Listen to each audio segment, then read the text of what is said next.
He came to our workshop one afternoon, just before it closed. They come and they go. I'd been in many hands before. "I'm going to make you into a beautiful vase." But he didn't. "I'm going to make you into a teapot." But he didn't know how to protect my handle, and it dried too quickly and broke. "I'll make you into a bowl." And he did. But he was careless, and I was uneven and ugly. And he gave up and went on to try his luck on someone else. Now, here comes another. He carried a case. When he opened it, he took from it a picture, the most beautiful picture I'd ever seen. Its walls were even, the handle secure, the spout was perfect, the trim, the mark of the master craftsman. It was his. It was him, as it, in its perfection, told me I could trust this potter. He went to work. "Now I'll choose some clay," he said, as he picked me up. His hands were warm and strong, yet gentle. But he'll never choose me. I'm ugly, too many bits of rock. I've had too many potters before. He'll never choose me. If only I were a fresh lump of clay.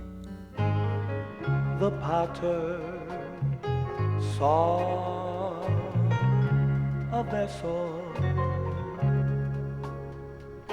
that had been broken from the winds and rains, and he sought with so much compassion to make it over again. And I was that vessel that no one thought was good. I cried, "Lord, you're the potter, and I am the clay. Make me over again today." But he did choose me. Me, who seemed most unlikely. Just like I was, lumps and all. "I'm going to make you into something special." Something special? Would this be just another promise? Something special? How could I be something special? But he promised. And there was something about him that made me believe he could. I wanted him to. "I'll trust you." And it's a good thing I did, because he took me to the work table and, with his certain kind of strength, squeezed me, and my uneven walls cracked. It scared me. It hurt too, and I broke into 1,000 pieces. Was it all over? I looked at the picture, and he seemed to understand. I knew I didn't want to be the lopsided bowl I'd been.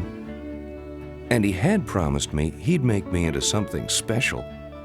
And he had made that picture. So I trusted him.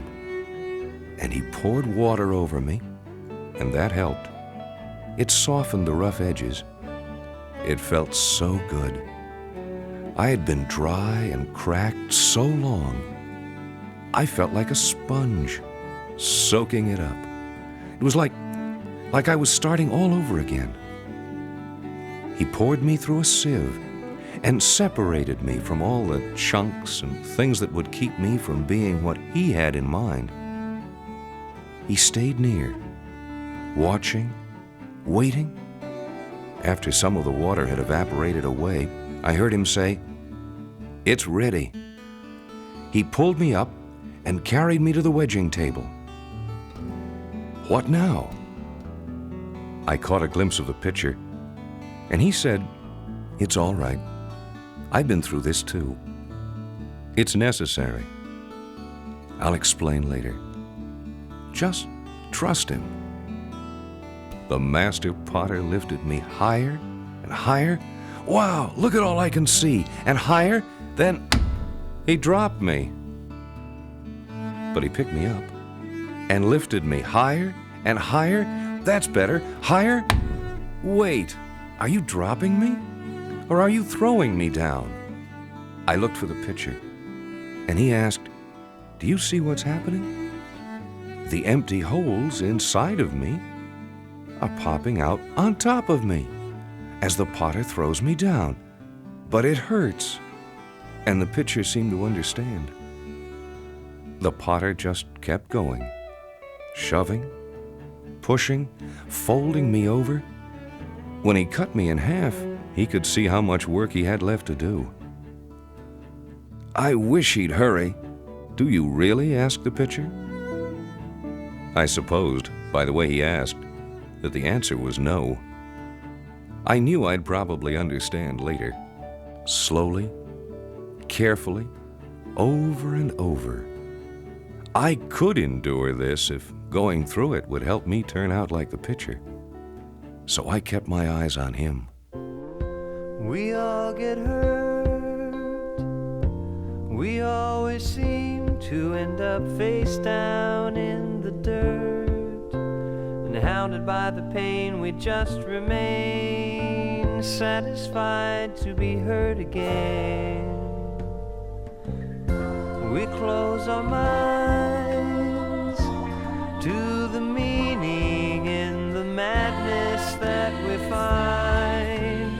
We prefer to hide out, rarely try to find out just what pain is all about.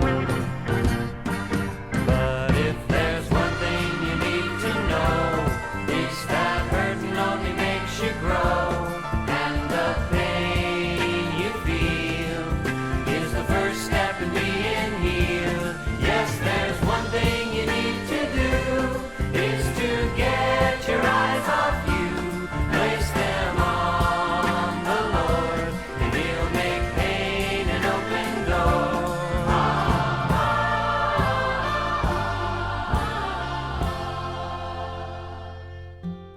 I was beginning to get the idea he was going to make me into something special. I was just about to get used to the whumps and the wire when he picked me up and carried me to the potter's wheel. I'd been here before. None of those other potters could really handle it. They hadn't done much more than give me uneven walls and motion sickness. But I looked at the pitcher, and his walls were even. If this potter had made that pitcher, he threw me down onto the center of the wheel, and he began to kick the wheel. Then, as I was spinning around, he dropped some water on me. He stopped kicking, and he put his hands around me, and I couldn't get out, and he held me. And as he held me, I changed and was shaped to the inside space of his hands. And I knew I was centered as only a master potter can center. He let me go slowly, gently, and he looked at me. He smiled, and I was ready for more. I looked for the pitcher, and he smiled and said, "Now, it's time for you to be open." Open? The potter moistened his hands so they could slide freely. He put one hand on top of the other, and with the heel of his hand supporting my side, began to press, slowly, gently, steadily, and he opened me far enough, but without going through my base. Perfect depth, perfect timing, perfect pressure. Slowly, he let go. He knew that fast, jerky movements would throw me off center. He moistened his hands, and putting one inside and one outside, he began to press his hands together. "He's pressing too hard." I looked at the picture, and he asked, "Are you collapsing?" "Well, no. It seems for every bit of pressure he puts on the outside, he opposes it with an equal amount of pressure on the inside." I began to grow. The potter knew what he was doing for sure. He always pulled up. I knew from before that pulling down would have ruined me. He knew what he was doing, and I wanted him to have complete control. He trimmed the rough edges. He did have a design in mind, and he was forming me to that design. But something was wrong. He wasn't satisfied. I could feel his disappointment. "Don't stop now. I want to be your pot. Please don't stop now." And he looked around. What was he looking for? One by one, he picked up other pots that had already been fired. One by one, he set them back. They weren't right somehow. Then he walked to his pitcher. I could tell how he loved that pitcher, just by the way he picked it up. Why is he crying? What's he doing? He took the pitcher, his only pitcher, over to the work table and raised a hammer. What's he doing? "Pitcher, what's he doing?" "Why are you doing this to me, Potter?" "I'm in your hands." He crushed the pitcher. "What's happened? Pitcher!" Then the master potter came to me and picked me up. I was afraid, but the love in his eyes broke my heart. He took me back to the wedging table and sprinkled the small bits of the pitcher over me, then folded me over and over, just as before. And I remembered the pitcher's smile, and it gave me courage. Then, once again, he took me to the wheel and threw me onto the center. He moistened his hands and began to kick. He dropped some water on me and put his hands around me, and with the same confident movement, he centered me into the space of his hands. And he opened me, and I remembered the pitcher.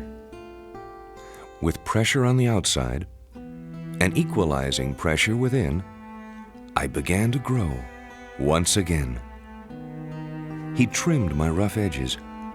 Then, in a very special way, he left the imprints of his hands. And I knew I was different. My walls were sturdier. They had texture and character. I looked like I belonged to the pitcher. But then, why shouldn't I? The potter looked at me and smiled. "Am I done? Look at my walls. They're perfect. Let me dry quickly. I'm ready to be used." "Look, pitcher." But the pitcher wasn't there. I didn't understand. The potter picked me up and carried me to a drying box where I could dry to leather hard, very slowly, gradually. "But I want to be used. Let me dry fast." But he knew best, and I waited. There's a still small voice that calls to me. Deep inside my heart it calls to me. Come away.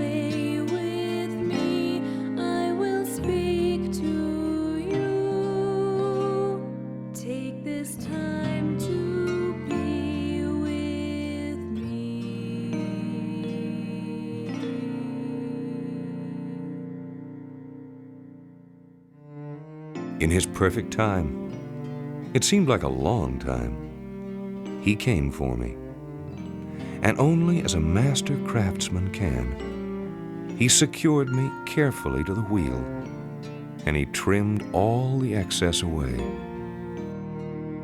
"There," He said, "you're perfect." Then He put His mark on me. I am His possession, just like the picture. I'm His. He made me. He gave me His name. I'm His pot. I belong to the Master Potter. That understanding gave me a new kind of peace. He smiled. "Now what?" "Now you wait until you're thoroughly dry." "But I want to be used." "If you rush, you'll surely crack. Be patient." And He smiled. And I waited, and I dried out very thoroughly. The potter returned. "There, you're ready." He gathered others he was making, and he put us all together inside the kiln. I was inside 2 others, and there were many around us. Some were his, and some were made by other potters. He shut the door. It began to get very warm. Hot, in fact. I wanted to get out. I was afraid. I'll surely melt. But I looked beside me and saw one that looked like the picture. And he seemed to smile and seemed to say, "Trust our potter. He knows what we're made of, and he won't let the fire go beyond what we can stand." And I believe him. And I waited, and the fire continued. Some of the pots next to me, who were made by other potters, exploded because their potter had left air bubbles. One other pot melted because its potter didn't understand what kind of clay it was and that it couldn't stand high temperatures. But I was safe. I was the master potter's. After 8 hours, the fire was shut off. "Now let us out." "No," said the one who looked like the pitcher. "We must cool very slowly, or we will crack. Our potter knows that, and he won't open the door until the time's perfect." So I waited. 8 hours later, he opened the door. He picked me up and smiled. I felt strong. Now I'm finished. What's he doing? "I've chosen a transparent glaze to let your natural beauty show through. First, always, on the inside, and let it dry. And then, the outside." I thought he'd missed my foot, but later I realized the glaze couldn't be on my foot, or I would have stuck to the kiln. The master potter's so very wise. The second fire I'd heard of, the hottest of all, 2,400 degrees. Some think that it's the glaze that makes you be able to hold water, but it's really the degree to which you were fired. The higher the fire you go through, the more waterproof you are. This time, he took great care to leave some space between us. There were cups and bowls and vases the potter had chosen to make. He carefully placed each of us on stilts to keep us from sticking to the bottom. And once again, he shut the door. I wasn't afraid. I had learned that I could indeed trust him. He must love me, for he had destroyed his only picture to make me what I had become. I could surely trust him. Why should I be afraid? And the fire was turned on, and the temperature rose higher than before, and I saw, once again, one who looked just like the picture, up at the front of the kiln, and he seemed to smile. And I remembered, and remembering gave me strength. So I thank God for the mountains, and I thank Him for the valleys, and I thank Him for the storms He's brought me through. For if I'd never had a problem, I'd never know that God could solve them. I'd never know what faith in His Word could do. That's the reason I say that through it all, through it all, oh, I've learned to trust in Jesus. I've learned to trust in God. But let me tell you, through it all, through it all, oh, I learned to depend upon His Word.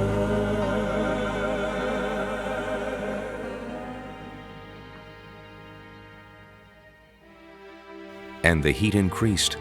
Just as the powdered glass glaze around and in me melted, the master potter, my potter, turned off the fire. I waited. 8 hours later, he opened the door. Even through the fire we had survived, and were even more beautiful. Evidence for our master potter. The first one he pulled out was the pitcher. It was the pitcher. And I understood. The potter, our potter, took the pitcher away, and soon, very soon, he came back for me. He held me and examined me, and he saw the pitcher in me. And I knew that I had pleased the one I had been created to please. He had done it all. He smiled and took me over to the pitcher, and from the pitcher he poured living water and filled me, and my heart overflowed. We hold this treasure in jars of clay to show the power comes only from Him. Though pressed on every side, I do not faint. My life is His to live and mine to give.